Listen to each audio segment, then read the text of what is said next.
अरे अरे अरे कमाल हो गया, अरे कमाल हो गया भैया। अरे भैया, अरे पूरा सिस्टम चल पड़ा।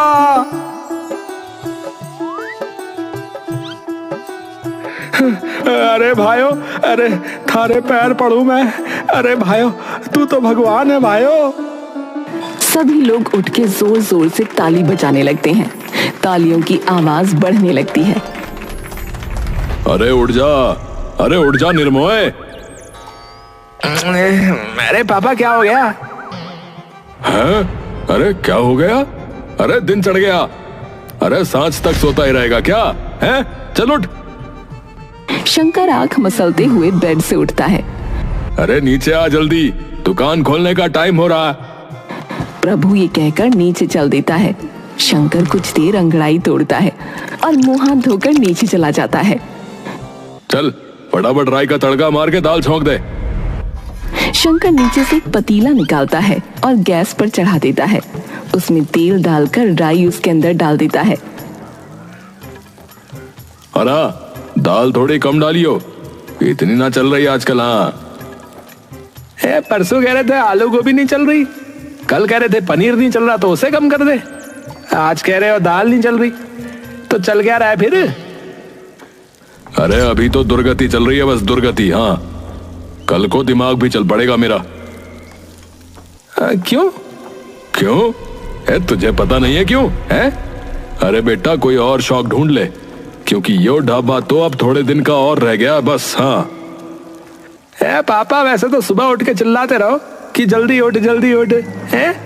अब खुद ही कह रहे हो बंद हो जाएगा। अरे तो क्या कहूं बेटा, हैं? क्या कहूं बता। इधर आ, देख बताता हूं।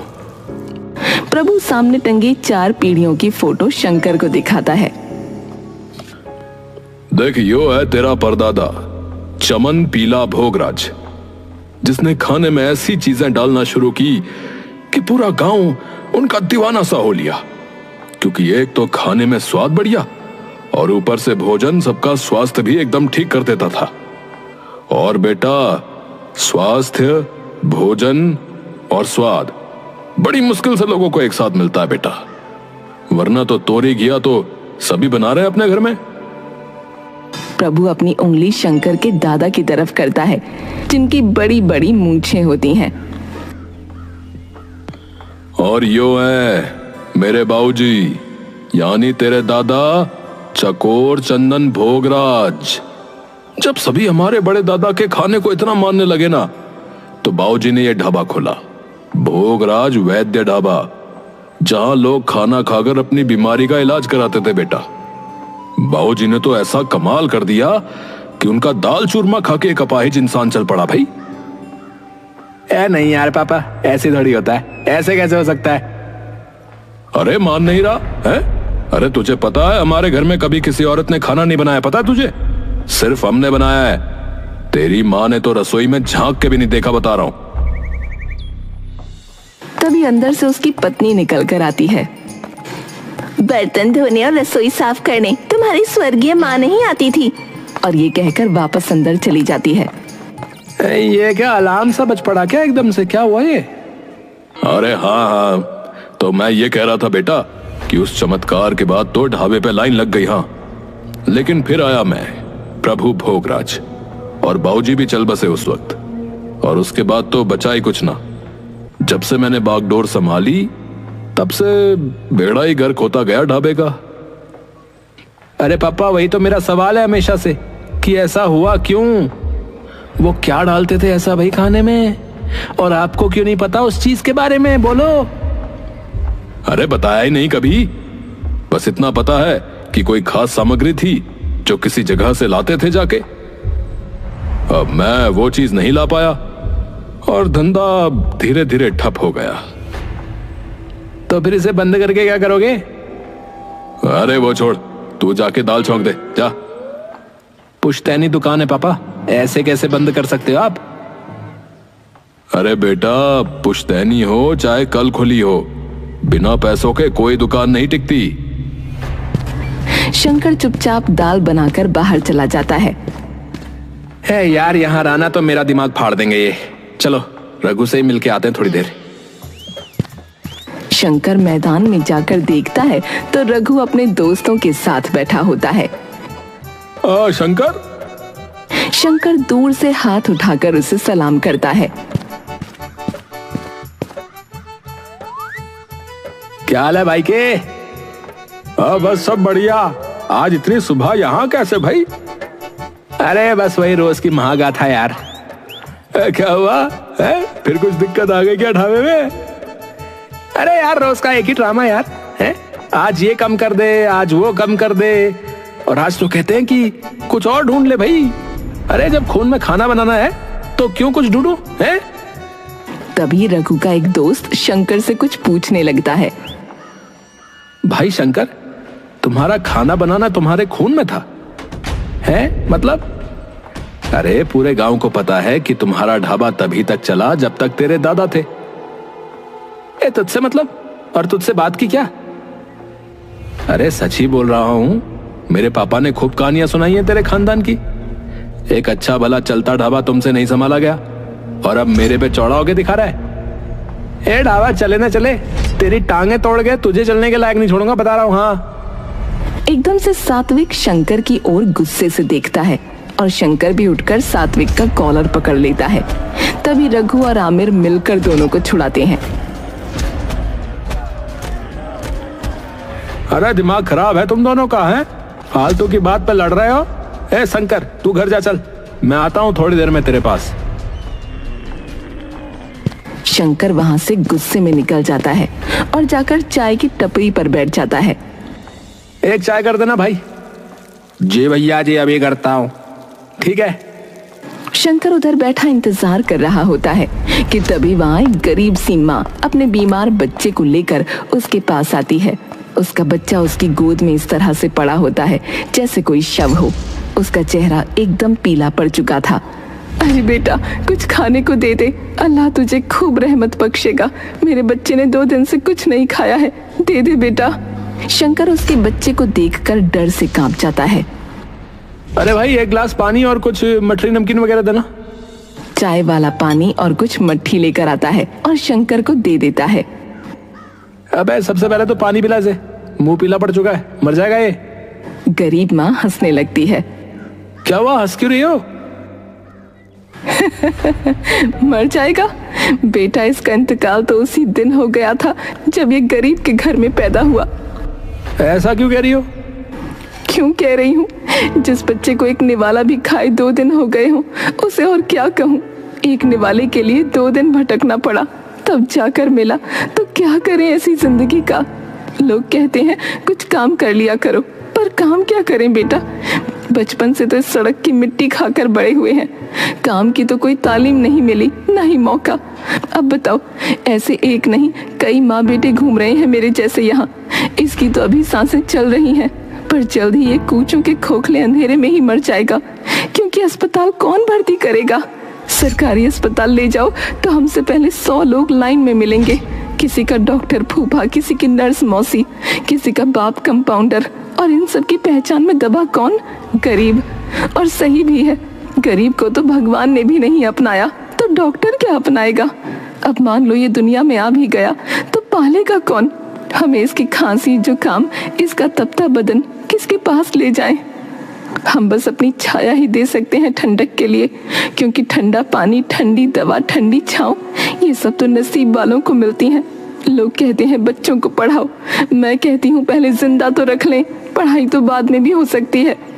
ऐसे तपते हुए बदन से तो अच्छा है ठंडा शरीर बेटा, क्योंकि इस दुनिया में जीने का हक सिर्फ पैसा देता है। ये सब सुनकर शंकर एकदम से जमसा गया था। वो औरत अपने बच्चे को पानी पिलाकर और मठरी लेकर वापस चली जाती है। शंकर चुपचाप वहां से पैसे देकर निकल जाता है।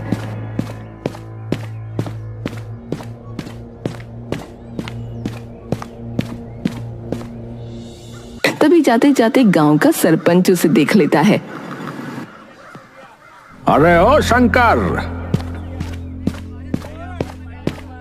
नमस्कार मुखिया जी। अरे नमस्कार बेटुआ, नमस्कार। है? अरे क्यों इतना मुंह लटकाए चले जा रहे हो? क्या हो गया, क्या हुआ? कुछ नहीं मुखिया जी, बस ऐसे ही। अरे क्या दुकान वगैरह में कोई दिक्कत विक्कत चल रही है क्या? अब चल तो रही है मुखिया जी, आपको तो पता ही है दादा के जाने के बाद क्या हाल हुआ है। हाँ वो तो है, तुम्हारे दादा और परदादा तो जादूगर थे भैया। अरे गरीब तुम्हारे दादा को पता है क्या कहते थे? क्या कहते थे? अरे मसीहा अपना भाई। क्यों? उन्होंने तो बस ढाबा खोला था। हाँ माना कि उनका खाना लोगों को ठीक कर देता था, पर गरीब उसके पैसे कैसे देते थे? अरे पैसे? अबे कौन से पैसे हैं? अरे तेरे दादा ने कभी अपनी दहलीज से किसी गरीब को उल्टा नहीं मोड़ा। हाँ, मुफ्त में अपना जादुई खाना उन्हें खिलाया। तेरे परदादा ने भले ही खूब सेवा करी गरीबों की, पर जब तेरे दादा थे ना तो लोग कहते थे कि उन्होंने गांव के किसी गरीब को भूखा नहीं सोने दिया। कभी किसी गरीब की तबीयत खराब हुई तो उसे अपना खाना खिलाकर ठीक कर दिया। शंकर अचंभित रह जाता है ये सारी बातें सुनकर। ठीक है मुखिया जी, अब चलता हूँ, दुकान में और भी काम है। शंकर ये कहकर वहां से चल देता है। पूरे रास्ते उसके दिमाग में सिर्फ ये सारी आवाजें गूंजती रहती हैं। शंकर घर आता है, उसे देखकर उसके पापा उस पर चिल्लाने लगते हैं। अरे कहाँ मर जाता है? टिकता नहीं घर पे? जा जाकर आलू गोभी में तड़का मार, और हाँ करछी अपने दादा वाली इस्तेमाल करियो। अरे आपको कितनी बार बोला है कि करछी पुरानी है, थोड़ी देर में ही गर्म हो जाती है। अरे तो कपड़ा ले लिया कर, हैं? तेरे परदादा और दादा ने उसी से खाना बनाया था हर बार। हाँ आपने भी तो उसी से बनाया था। शंकर आलू गोभी में छौंक लगा देता है। शंकर ढाबे का सारा काम निपटाकर अपने कमरे में चला जाता है।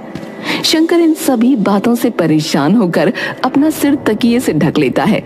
रात हो जाती है और शंकर ने अब तक एक निवाला भी नहीं खाया होता। जब भूख बर्दाश्त के बाहर हो जाती है तो शंकर परेशान होकर रसोई में जाता है और छोटी सी कढ़ाई निकालकर गैस पर चढ़ाता है।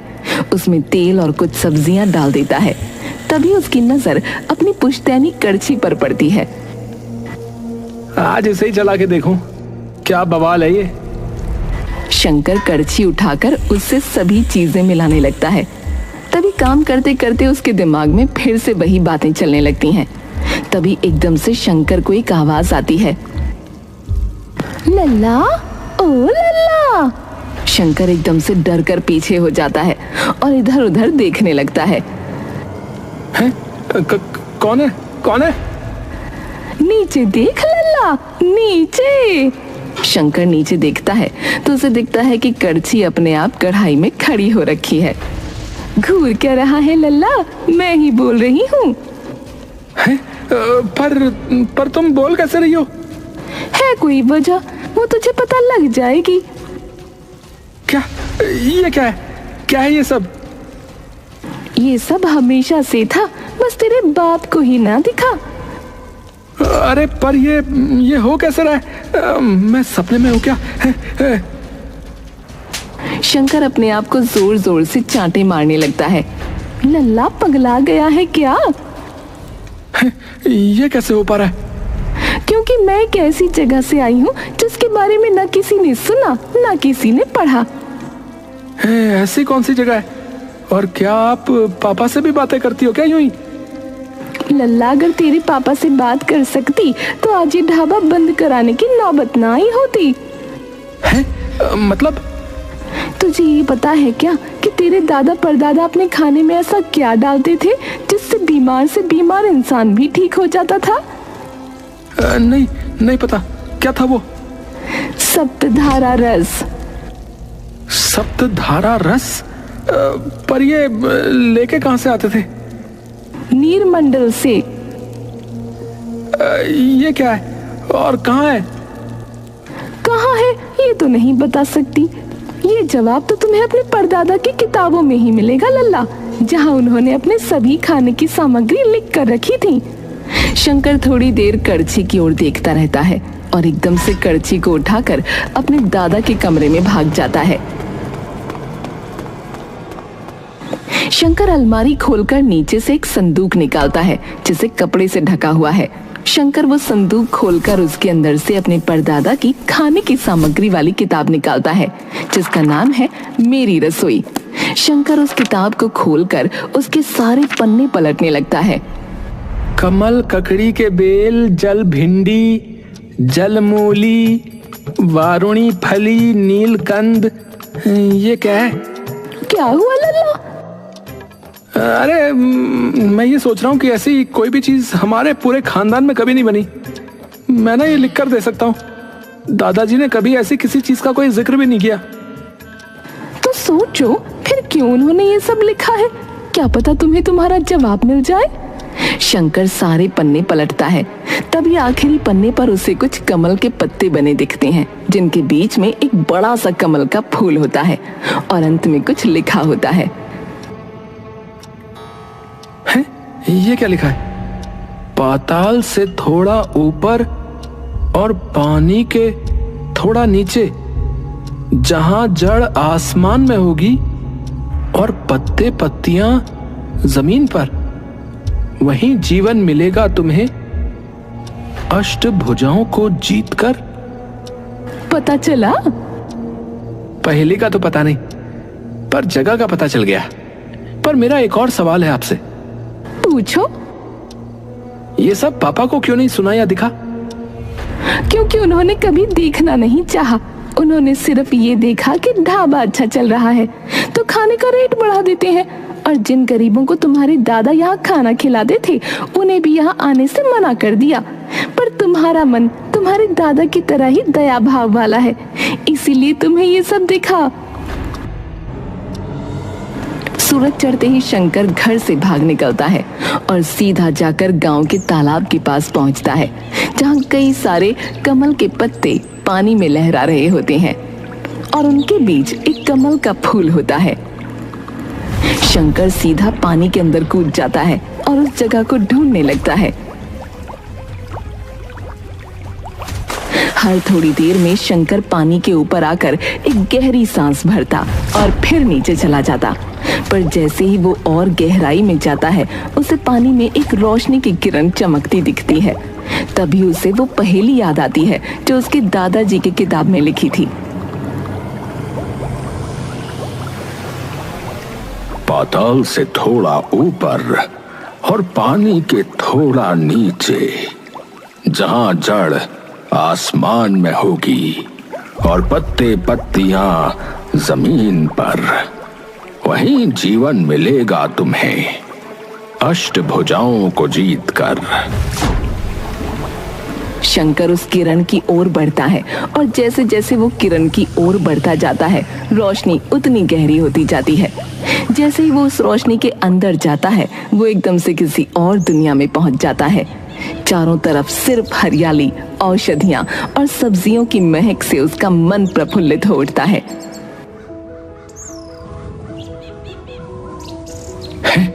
ये क्या जगह है जिसकी हवा में भी खाने की खुशबू है? शंकर आगे जाता है तो उसे एक विशाल पेड़ दिखता है, लेकिन वो पेड़ उल्टा था। उसकी जड़ें आसमान में और फूल पत्ते जमीन पर होते हैं।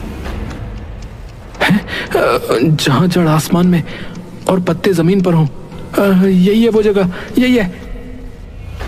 शंकर भागता हुआ जाता है और उस पेड़ के अंदर घुस जाता है। जैसे ही वो उस पेड़ के अंदर घुसता है अचानक सारा माहौल बदल जाता है। शंकर एक बड़े से रेस्टोरेंट की रसोई में खड़ा होता है।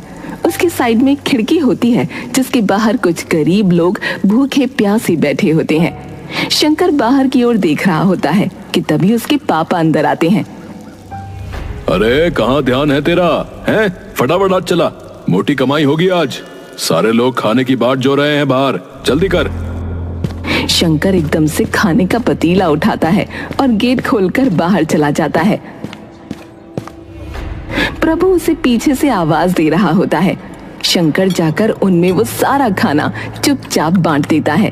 तभी एकदम से सारा माहौल फिर से बदल जाता है और शंकर देखता है कि सामने एक बड़ा सा ऑक्टोपस होता है, जिसके सभी हाथों में रसोई का कोई ना कोई सामान होता है। परीक्षा में तुम पास हो गए बच्चे। शंकर थोड़ी देर के लिए चौंक जाता है। जब कड़छी बात कर सकती है तो ये क्यों नहीं? यहाँ क्यों आए बच्चे? मैंने सुना था कि मेरे दादा और मेरे परदादा आपसे कोई चीज लेकर जाते थे, जिससे कोई भी इंसान चाहे कितना भी बीमार हो एकदम ठीक हो जाता था।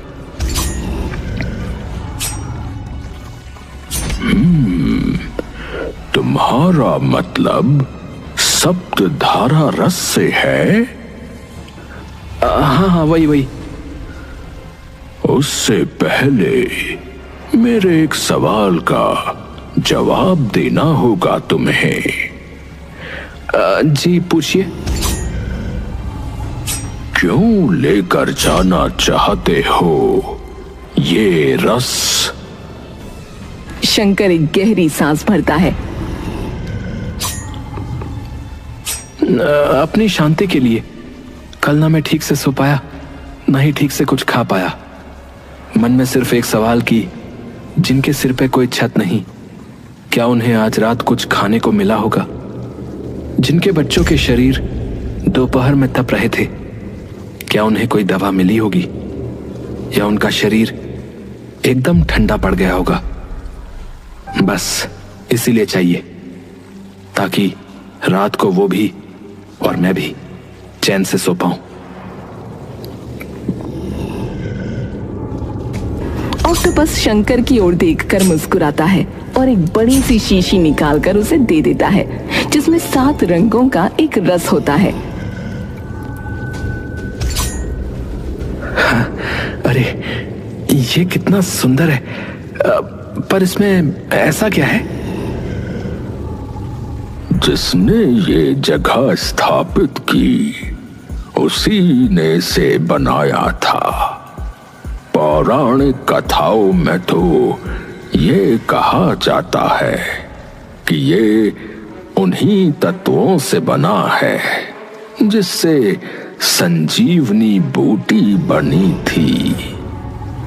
शंकर, तुम्हारा मन साफ है और वो जो रोशनी तुमने तालाब में देखी थी, वो बस कुछ ही सच्चे संवेदनशील लोग देख पाते हैं, जिन्हें दूसरों का दर्द अपना लगता हो।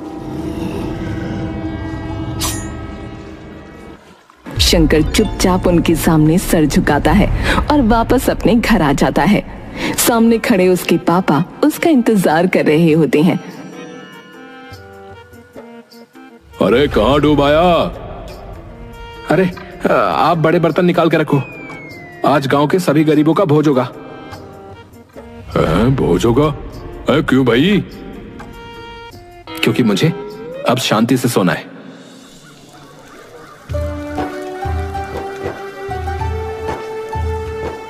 इसके बाद शंकर सबसे पहले उसी बूढ़ी माई के बच्चे को जादुई खाना खिलाता है, जिससे वो एकदम स्वस्थ हो जाता है।